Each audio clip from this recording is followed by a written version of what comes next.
اور کتاب یعنی قرآن میں مریم کا بھی تذکرہ کرو۔ جب وہ اپنے لوگوں سے الگ ہو کر مکان کے مشرقی حصے میں چلی گئیں، پھر انہوں نے ان کی طرف سے پردہ کر لیا، تو ہم نے ان کی طرف اپنا فرشتہ بھیجا، سو وہ ان کے سامنے ایک خوبصورت مرد کی صورت میں آیا۔ مریم بولی کہ اگر تم پرہیزگار ہو تو میں تم سے بچنے کے لیے رحمان کی پناہ لیتی ہوں۔ فرشتے نے کہا کہ میں تو تمہارے پروردگار کا بھیجا ہوا یعنی فرشتہ ہوں، اور اس لیے آیا ہوں کہ تمہیں پاکیزہ لڑکا بخشوں۔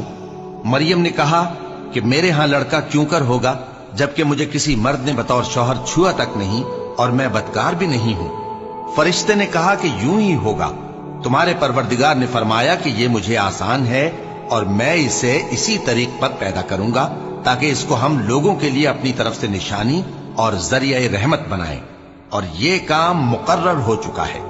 چنانچہ وہ اس بچے کے ساتھ حاملہ ہو گئیں اور اسے لے کر ایک دور جگہ چلی گئیں۔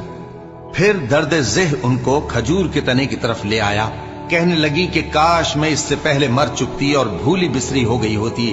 تب ان کے ٹیلے کے نیچے کی جانب سے فرشتے نے ان کو آواز دی کہ غمناک نہ ہو، تمہارے پروردگار نے تمہارے نیچے ایک چشمہ پیدا کر دیا ہے، اور کھجور کے تنے کو پکڑ کر اپنی طرف ہلاؤ، وہ تم پر تازہ عمدہ کھجوریں گرائے گا، تو کھاؤ اور پیو اور آنکھیں ٹھنڈی کرو۔ اگر تم کسی آدمی کو دیکھو تو کہنا کہ میں نے اللہ کے لیے روزے کی منت مانی، تو آج میں کسی آدمی سے ہرگز کلام نہیں کروں گی۔ پھر وہ اس بچے کو اٹھا کر اپنی برادری والوں کے پاس لے آئیں۔ وہ کہنے لگے کہ مریم یہ تو نے برا کام کیا۔ اے ہارون کی بہن، نہ تو تیرا باپ ہی برا آدمی تھا اور نہ تیری ماں ہی بدکار تھی۔ تو مریم نے اس بچے کی طرف اشارہ کیا۔ وہ بولے کہ ہم اس سے کہ گود کا بچہ ہے کیسے بات کریں؟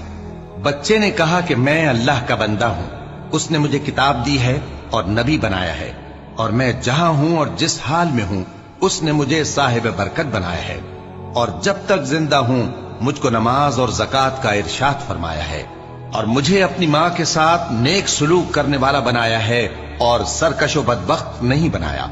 اور جس دن میں پیدا ہوا اور جس دن مروں گا اور جس دن زندہ کر کے اٹھایا جاؤں گا، مجھ پر سلام ہے۔ یہ مریم کے بیٹے عیسیٰ ہیں۔